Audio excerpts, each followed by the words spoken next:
It's called Fire Season, Field Notes from a Wilderness Lookout. It's written by Philip Connors, a New Mexican by choice, who mans the lookout post in the Gila National Forest. And I'm pleased to welcome Philip to New Mexico Style. Thanks so much for coming on this morning. Pleasure to be here. Okay, now you're not a native New Mexican. You were born in Iowa, raised on a farm in Minnesota, and then went to school in Montana. How did you end up here?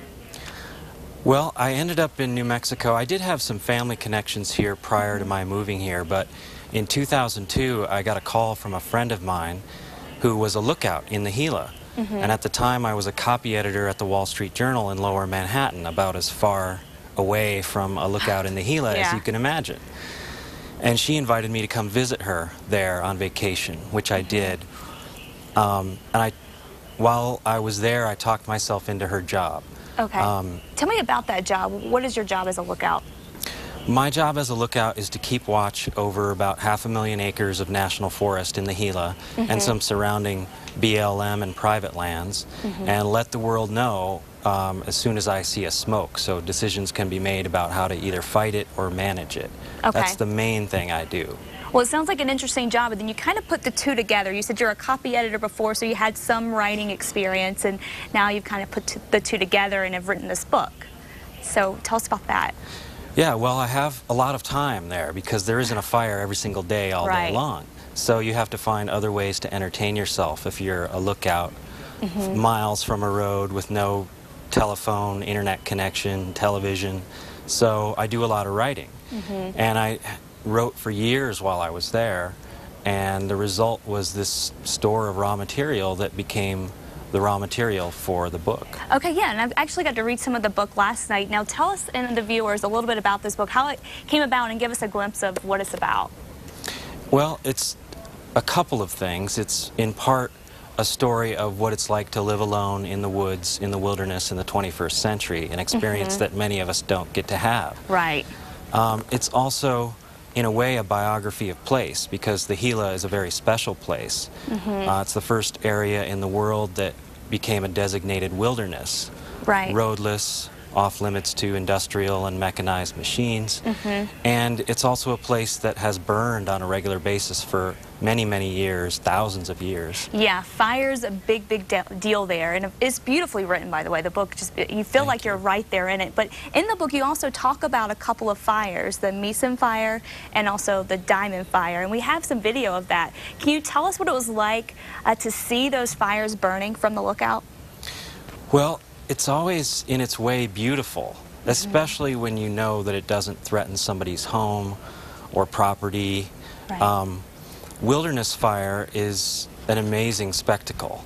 Now that surprises me. I want to interrupt you right there, because I would think that, to me, it would be kind of hard on the heart to see all this beautiful wilderness burning and going up in flames. Why is it spectacular to you? Well, that's how I thought of it when I first came to the Gila, because I thought fire was a bad thing.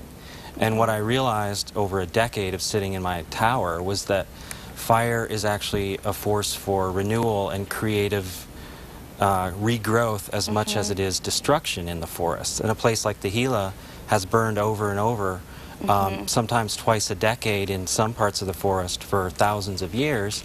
And that's one way the forest regenerates itself and clears away dead fuel and thick undergrowth and allows the forest to be healthy.